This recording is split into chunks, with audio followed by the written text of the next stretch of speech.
तू कहाँ है? मैं घर में हूँ राजा। तो जरा बाहर आ जा। क्या हुआ राजा? चल गेहूं काटे। भगो हम ना जाई। काहे रे? काहे ना जाइबी? काहे के बेटी मोर खराब हो जाई हो। कटी ना गेहूं लिया के खियाई हो। जली आयल हवे उहेला के खियाई हो। हाथ में कपड़िया के देबो घवाई हो। तोहे हम गेहूं काटे वाली लगत हई। कहीं के महारानी जी तू हई का। लेके दहेज आइल बानी नई हरे से।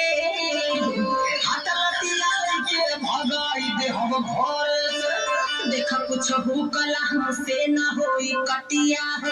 टका दिन भर बैठ के तोड़बू घर में खटिया हो। देखा